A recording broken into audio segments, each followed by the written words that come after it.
বন্ধুরা, আজ আমরা এই ভিডিওর মাধ্যমে একটি গুরুত্বপূর্ণ বিষয় নিয়ে আলোচনা করব, যা আমাদের প্রত্যেকের জানা প্রয়োজন। বন্ধুরা, আর তা হলো আপনার গৃহের মধ্যে পাখিদের আনাগোনা এটি শুভ না অশুভ, তথা পাখিদের মাধ্যমে পাওয়া ভবিষ্যতের বিশেষ 5টি সংকেত সম্পর্কে।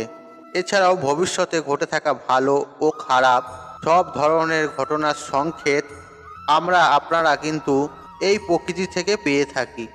আর যদি আপনারা এই প্রকৃতি থেকে পাওয়া সংকেতগুলি যদি বুঝতে পারেন, তাহলে কিন্তু সেটি আপনাদের জন্য খুবই একটা শুভ হিসাবে প্রমাণিত হতে পারে।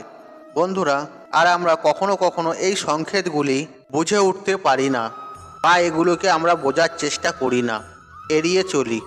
এই প্রকৃতিতে জীব জন্তু পশু পাখি আমরা কিন্তু আমাদের ভবিষ্যতের বিষয়ে অনেক কিছুই জানতে পারি। বন্ধুরা, এর মধ্যে কিছু কিছু সংকেত রহস্যময় হয়ে থাকে, আর এগুলি জানার জন্য কোনো না কোনো কবিরাজের বা কোনো পণ্ডিতের সাহায্য নেওয়ার প্রয়োজন হয়। এমন কিছু কিছু সংকেত যা আপনারা নিজেরাই বুঝতে পারবেন কোনো কিছুর সাহায্যই ছাড়া। বন্ধুরা, কোনো একটি বিশেষ পাখি রয়েছে, সেই পাখিটি যদি হঠাৎ করে আপনার গৃহে চলে আসে, তার মানে বুঝবেন আপনাদের আগামী দিনগুলি অত্যন্ত ভালো বার্তা নিয়ে আসতে চলেছে, এবং কি শাস্ত্র বলেছে রাতারাতি ধনবান ব্যক্তি হতে পারেন।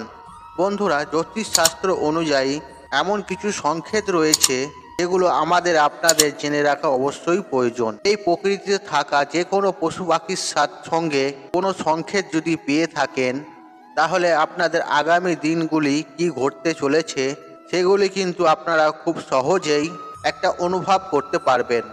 বন্ধুরা, এই পাখিদের কণ্ঠে মধুরতা ও পবিত্রতা মিশে থাকে, যা শুনলে মনে অত্যন্ত শান্তি বজায় থাকে। এমন কিছু কিছু পাখি আছে, তারা যদি মধুর সুরে ডাক দেয়, আপনাদের কি ভালো লাগে, এবং তাদের আওয়াজ যদি আমরা মন দিয়ে শুনি, মনে প্রচুর আনন্দ সৃষ্টি হয়। এই আনন্দ প্রকৃতির আনন্দ।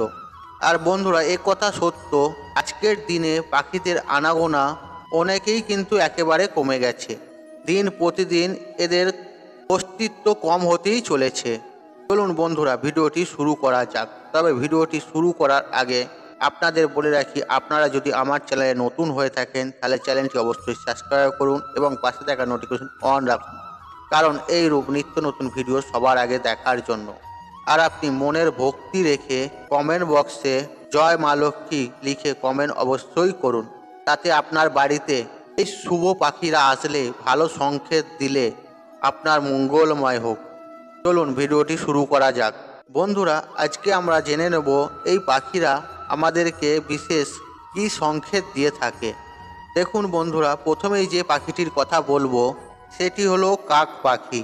এই কাক পাখি খুব একটা দেখতে ভালো হয় না, এবং কর্কর আওয়াজের জন্য আপনারা কিন্তু খুব একটা পছন্দ করি না। কিন্তু এই প্রকৃতিতে মানুষের ভবিষ্যৎ সম্পর্কে অনেক কিছু শুভ বা অশুভ বার্তা বহন করে নিয়ে আসে এই কাক পাখি। দেখুন বন্ধুরা, অনেকগুলি যদি কাক পাখি যদি একসাথে বসে চিৎকার করে বা কা কা করতে থাকে, তাহলে এটি কিন্তু অত্যন্ত অশুভ বলে বার্তা করা হয় ও শাস্ত্রে পরিণত করা হয়। আর এর অর্থ হলো একসাথে অনেক কাকের আওয়াজ হওয়া মানে সেই জায়গাতে সেই সময়ে কোনো একটা বড় ধরনের বিপদ ঘটার চোখ সৃষ্টি হতে চলেছে। সুতরাং সেই স্থান থেকে তৎক্ষণাৎ চলে আসাই ভালো।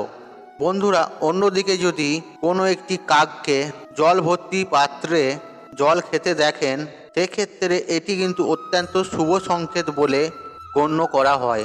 এর ফলে গৃহে সুখ শান্তি সমৃদ্ধি বজায় থাকে। যদি কাক আপনাদের গৃহে থেকে কোনো মাছের টুকরো মুখে করে উড়ে নিয়ে যায়, এক্ষেত্রেও বলা হয়েছে এটি শুভ সংকেত, আপনাদের জীবনে কিছু শুভ বার্তা বয়ে নিয়ে আসছে। বন্ধুরা, আপনারা ছোট্ট একটি মাটির পাত্রে জল ভর্তি করে আপনাদের গৃহেতে বা বাড়ির ছাদেতে অবশ্যই রাখবেন। এর ফলে পাখিরা নিজেদের জলের পিয়াস মেটাবে বা জল পান করবে। ফলে এর পুণ্য কিন্তু আপনারাই লাভ করবেন। বন্ধুরা, এরপরে দ্বিতীয় যে পাখিটির কথা বলবো আর সেটি হলো পেঁচা। বন্ধুরা, এই পেঁচা শুধু ভারতবর্ষেই নয়, বিভিন্ন দেশ বিদেশেও এই পেঁচার সাথে সম্পর্কযুক্ত শুভ অশুভ নানান রকম তথ্য বা বিষয় রয়েছে। দেখুন বন্ধুরা, আপনাদের গৃহে যদি পেঁচা উড়ে এসে বসে আর সেটি যদি কালো পেঁচা হয়ে থাকে, সেটি কিন্তু অত্যন্ত অশুভ। আর এর সাথে সাথে অশুভ কিছু বার্তা আপনাদের জীবনে বহন করে নিয়ে আসে।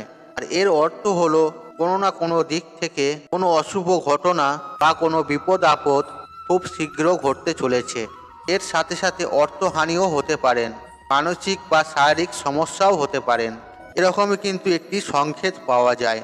যদি আপনাদের বাড়ির ছাদে বা বাস্তুতে সাদা লক্ষ্মী পেঁচা উড়ে এসে বসে, তার মানে বুঝবেন খুব শীঘ্র আপনারা প্রচুর প্রচুর অর্থের মালিক হতে চলেছেন, বা আগাম দিনগুলো আপনাদের খুব শুভ আসতে চলেছে। আপনাদের জীবনে দুঃখ, কষ্ট, দারিদ্রতা দূর হতে চলেছে। দেখুন বন্ধুরা, যদি আপনারা রাত্রেবেলা পেঁচার কান্নার আওয়াজ যদি শুনতে পান, আর সেই জিনিসটিকেও শাস্ত্র মতে অত্যন্ত অশুভ বলে গণ্য করা হয়। বন্ধুরা, এরপরে যে পাখিটির বিষয়ের কথা বলবো আর সেটি হলো ময়ূর। দেখুন বন্ধুরা, আপনারা যদি ঘর থেকে বেরিয়ে কোনো শুভ কাজে যাচ্ছেন, বা কোনো ব্যবসা বাণিজ্যর কাজে যাচ্ছেন, বা ইন্টারভিউ দিতে যাচ্ছেন, বা তীর্থস্থানে যাচ্ছেন, বা যে কোনো শুভযাত্রা যাচ্ছেন, আপনাদের যাওয়ার পথের সময় যদি এই ময়ূর যদি দেখতে পান বা ময়ূরের আওয়াজ যদি পান, তাহলে কিন্তু এটি অত্যন্ত শুভ সংকেত বলে গণ্য করা হয়, বা এটি শুভ বার্তা বলে মনে করা হয়। এর থেকে প্রমাণিত হয় যে আপনারা যে কাজে রওনা দিয়েছেন আর সেই কাজে আপনারা অবশ্যই সফলতা অর্জন করবেন, বা আপনারা নিজেদের অদিষ্ট লক্ষ্যে পৌঁছাতে পারবেন। বন্ধুরা, এরপর বলবো শাস্ত্র মতে কয়েকটি বিশেষ সংকেত রয়েছে এই পাখিদের মাধ্যমে পেয়ে থাকি, সেগুলো কিন্তু আমাদের প্রত্যেকের জেনে রাখা উচিত। আসুন আমি সেই বিষয়গুলি আপনাদের জানিয়ে দেব। বন্ধুরা, প্রথম যে সংকেতটি হলো, এই পাখিরা খুবই ভীতু প্রকৃতির হয়ে থাকে, আর দেখবেন এরা খুব সহজে কোনো মানুষের কাছে আসতে চায় না। আর যদি কোনো পাখি ভয় না পেয়ে আপনাদের কাছে চলে আসে, বা ভয় না পেয়ে সেই পাখিটি আপনাদের গিয়ে এসে ঘোরাঘুরি করে, এর অর্থ হলো আপনার বাড়িতে কোনো নেগেটিভ এনার্জি নেই। আপনার গৃহের মধ্যে বা গৃহপ্রাঙ্গণের মধ্যে অত্যন্ত পজিটিভ শক্তিতে ভরপুর আছে, এবং আপনার গৃহ অত্যন্ত পবিত্র আছে। দেখুন বন্ধুরা, এর পরের বিষয়টি হলো, যদি আপনাদের গৃহে পাখির বাসা বাঁধে, আর এটি কিন্তু অত্যন্ত শুভ বার্তা। আর আপনাদের জীবনে সুখ, শান্তি, সমৃদ্ধি, অর্থনৈতিক কষ্ট দূর হবে, এবং আপনাদের জীবনে সুখ, শান্তি, সমৃদ্ধির আগমন ঘটবে। আর অর্থ যেখান থেকেই হোক আপনাদের জীবনে আসতে থাকবে। আর আপনারা কখনো ভুলেও এই পাখির বাসাকে নষ্ট করে বা ভেঙে দেবেন না। আর এর পরের বিষয়টি হলো, আর অনেকগুলো পাখি যদি আপনাদের গৃহের মধ্যে বা আপনাদের ছাদে এসে বসে, তার মানে আপনাদেরকে বুঝে নিতে হবে আপনাদের গৃহে কোনো শুভ শক্তির আগমন ঘটতে চলেছে, বা আপনাদের জীবনে কোনো শুভ বার্তা আসতে চলেছে। আর বন্ধুরা, আপনাদের গৃহে যদি পায়রা এসে থাকে, পায়রাকে খাবার দেবেন, জল খেতে দেবেন, কিন্তু পায়রাকে বাসা মারতে দেবেন না। পায়রা বাসা মারতে গেলে তাকে তাড়িয়ে দেবেন, কিন্তু ভুলেও কোনো পাখির বাসা ভাঙবেন না। এই পায়রা গৃহের মধ্যে নোংরা আবর্জনার বার্তা বহন করে নিয়ে আসে। শাস্ত্র মতে এটিকে অশুভ বলে মনে করা হয়। এর পরের বিষয়টি হলো, যদি কোনো পাখি আপনাদের শরীরে বা মাথায় হঠাৎ করে মলমূত্র ত্যাগ করে, সেক্ষেত্রে বলা হয়েছে এটি শাস্ত্র মতে অত্যন্ত শুভ বলে মনে করা হয়। এর অর্থ হলো আপনার খুব শীঘ্রই কোনো না কোনো মাধ্যম দিয়ে অর্থ উপার্জনের সোর্স বা রাস্তা খুলতে চলেছে, বা রুকে থাকা অর্থ আপনার হাতে আসতে চলেছে। আপনার জীবনে ধন সম্পত্তি বৃদ্ধি হতে চলেছে, এবং আপনার জীবনে অর্থ উপার্জনের প্রচুর প্রচুর পরিমাণে যোগ সৃষ্টি হতে চলেছে। বন্ধুরা, তাই এই প্রকৃতিতে থাকা পশু পাখিদের মধ্যে এই সংকেতগুলি যদি আপনারা পেয়ে থাকেন, এই সংকেতগুলি কখনই আপনারা এড়িয়ে যাবেন না। এই সংকেতগুলির বিষয়ে আপনারা একটু মাথায় রাখবেন, এতে আপনাদেরই শুভ হবে। বন্ধুরা, তাই আজকের মতন বিদায় নিলাম। আশা করি ভিডিওটি দেখে উপকৃত পেয়েছেন। তাহলে ভিডিওটি একটি লাইক করুন, একটি কমেন্ট করুন, একটি শেয়ার করুন। এবং বন্ধু বান্ধব আত্মীয়জনদের সাথে শেয়ার অবশ্যই করুন। মনে রাখবেন, আপনার একটি শেয়ার অনেক মানুষকে উপকৃত করে তুলতে পারে। আর আপনি যদি আমার চ্যানেলে নতুন হয়ে থাকেন তাহলে চ্যানেলটি অবশ্যই সাবস্ক্রাইব করুন এবং পাশে থাকা নোটিফিকেশন অন রাখুন, কারণ এই রূপ নিত্য নতুন ভিডিও সবার আগে দেখার জন্য। ঈশ্বর আপনার মঙ্গল করুক। আপনি ভালো থাকুন, আপনি সুস্থ থাকুন, আপনি নিরোগ থাকুন। হরে কৃষ্ণ কৃষ্ণ কৃষ্ণ হরে হরে।